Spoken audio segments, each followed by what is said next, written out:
व्यापक राष्ट्रीय संत सुधा सागर महाराज के पद चरणों में स्वागत हुआ। नमोस्तु। गुरुदेव भगवान श्री रामचंद्र ने भारतीय दर्शन को बहुत कुछ दिया है। आज की युवा पीढ़ी को उस दर्शन का लाभ उठाने में क्या करना चाहिए?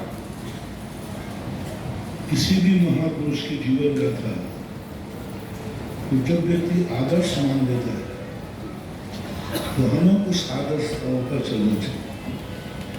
सबसे पहले तो उन्होंने एक आदर्श दिया कि जीवन की जो राजनीति थी, राजनीति छीनने पर भी उन्होंने परिवार में विद्रोह नहीं होने दिया। दूसरा, उन्होंने अपने माँ बाप की इज्जत रखने के लिए, माँ बाप की मान मर्यादा रखने के लिए अपने समस्त सुख सुविधाओं का त्याग करना। आज की युवा पीढ़ी अपने स्वयं के स्वार्थ को देखती है। माँ बाप किसी दुख पर रहे, कुछ भी रहे, हमें कोई लेना देना नहीं। आज के बच्चों को एक ही मतलब है, हम सुखी, हमारी पत्नी सुखी, हमारे बच्चे सुखी। माँ बाप को कितना दुख है, कितना कष्ट है, कितना परेशानी है, वो कहते ये मेरा दायित्व नहीं। और श्री राम ने एक ही बात सबसे पहले कही, हमारी जिंदगी में कितने ही दुख सुख आवे, लेकिन माँ बाप का शुभ दुख ही हमारा शुभ दुख है। उनकी इज्जत ही हमारी इज्जत है, उनका वचन ही हमारा वचन है। उनका चाहेंगे तो वो कहते पिताजी आपने दिया था वचन, आप जाना, आपकी पत्नी है, हम क्यों भोगे? लेकिन उन्होंने कहा नहीं, पिता की इज्जत से हमारी इज्जत है। ऐसा मान करके उन्होंने सुधार किया। वह सबसे बड़ी बात है कि भातृ प्रेम जितना जबरदस्त था कि भरत ने जो अपना प्रदर्शन किया वो सबसे ज़्यादा आज के समय विचार में, और भरत के प्रति जो रामचंद्र जी ने अपना विश्वास व्यक्त किया वो एक सबसे विचार में। और अयोध्या जब लौटने के बाद जब वो वनवास से लौटे, उसके समय का जो चित्रण है वो चित्रण बड़ा गजब का है।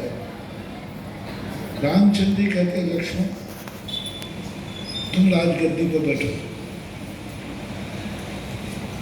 और लक्ष्मण कहते भैया ये कैसे संभव है कि आपके रहते हुए मैं बैठ जाऊं? तो जैन दर्शन में यहाँ एक बहुत आदर्श प्रस्तुत किया। आज तक कहते दो एक म्यान में दो तलवारें नहीं होती, एक सिंहासन पर दो राजा नहीं बैठे, लेकिन तुरंत रामचंद्र ने लक्ष्मण का हाथ पकड़ा और दोनों को एक साथ बैठा के और कहा जल्दी कलश उठा के ढालो दोनों पे एक साथ। भातृ प्रेम का जो आदर्श उन्होंने प्रस्तुत किया, बहुत बड़ा। भाई को किस प्रकार से बैठे, लक्ष्मण तो वैसे अपने आप में सेवा के रूप में मुक्त थे और वो तो मानते थे, लेकिन उन्होंने कहा नहीं लक्ष्मण, जब दुखों में हम साथ रहे हैं तो सुखों में भी हम साथ रहे। हम जब वनवास में साथ रहे हैं तो राजगद्दी पर भी, और तुरंत लक्ष्मण समझ ही नहीं पाए, रामचंद्र ने हाथ पकड़ करके और सिंहासन पर बैठाना, और राज्याभिषेक होता है परंपरा में, कलश ढके जाते हुए, और तुरंत उनसे कहा, तो जो राज्य कलश ढालने वाले थे उन्होंने दोनों पर राज्याभिषेक करके एक भारतीय प्रेम का आदर्श प्रस्तुत किया कि दो भाई एक राजगद्दी पर भी भाई बनकर के बैठ सकते। तो ये आदर्श है। और उन्होंने जो जीवन को, अपने जीवन को जिया कि दुश्मन के साथ भी, आज प्रातःकाल ही हमने प्रवचन दिया था, बहुत बड़ा प्रवचन था, समर्थ होकर के, सही होकर के रावण संधि प्रस्ताव भेजे तो बात बनती है कि साहब मेरे से गलती हो गई, क्षमा करो, लेकिन संधि प्रस्ताव कौन भेज रहे थे?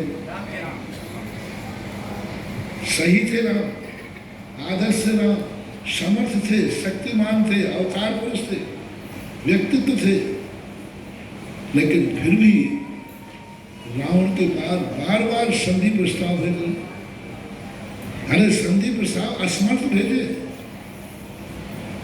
लेकिन महान व्यक्तियों की विशेषता होती है, वे जहाँ पर विवाद होता है वहाँ स्वयं भी झुकने को तैयार हो जाते। इसलिए उनकी कुछ आदर्शताएं ऐसी थी कि आज के युग में राजा के लिए भी, राजनीति के लिए भी और समाज के परिवार के लिए वो एक ऐसा व्यापक दृष्टिकोण था व्यक्तित्व में। श्री राम के संबंध में हम हमेशा कहा करते हैं, हर संप्रदाय में अलग अलग देवता हुए, जो मात्र उस संप्रदाय के मानने वाले ही मानते, अन्य नहीं मानते। जैसे जैनियों में 24 तीर्थंकर हुए, महावीर स्वामी, उनकी मान्यता जैनियों तक ही सामान्य रूप से। ईसाई हुए तो ईसा मसीह ईसाइयों तक सीमित है, ब्रह्मा विष्णु महेश वैष्णव तक सीमित है, बौद्ध तक सीमित है। लेकिन एक व्यक्ति ऐसा है, व्यक्तित्व, जिन्हें हम श्री राम कहते हैं, हर संप्रदाय में उनको उच्चा समझते हैं। सब भगवानों को देख लेना, उनको मानने वाले सीमित हैं, एक ग्रुप विशेष है एक बार। लेकिन रामचंद्र जी को मानने वाला जितने भारतीय दर्शन है, जैन दर्शन में जितना साहित्य 24 तीर्थंकरों पर नहीं लिखा गया, उतना साहित्य राम के ऊपर लिखा। वैष्णव दर्शन में ब्रह्मा विष्णु महेश पर इतना साहित्य नहीं लिखा गया जितना श्री राम पर लिखा। आज उनकी आदर्शताएं, मुखिया वो थे, ब्रह्मा विष्णु महेश मुख्य हैं, लेकिन रामचंद्र जी का व्यक्तित्व एक ऐसा व्यक्तित्व था जिस कारण से बौद्धों ने यहाँ राम को उच्चा समझा। यानी जितने अपने भारतीय दर्शन हैं, उन सभी दर्शनकार के मनुष्यों ने श्री राम को उच्चा समझ दिया और उनकी कथा लिखे बिना अपने साहित्य को पूर्ण नहीं माना।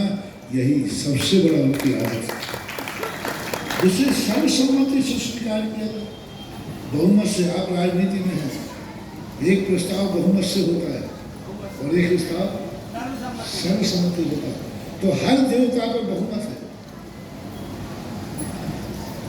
हर देवता की मान्यता, चाहे वो महावीर स्वामी हो या कोई हो, हर देवता की मान्यता बहुमत पर आधारित है। लेकिन श्री राम की मान्यता सर्वसम्मति पर आधारित है। तो सबने माना है, गुरुदेव के चरणों में नमोस्तु निवेदन कर रहे हैं धीरज जी पटेल।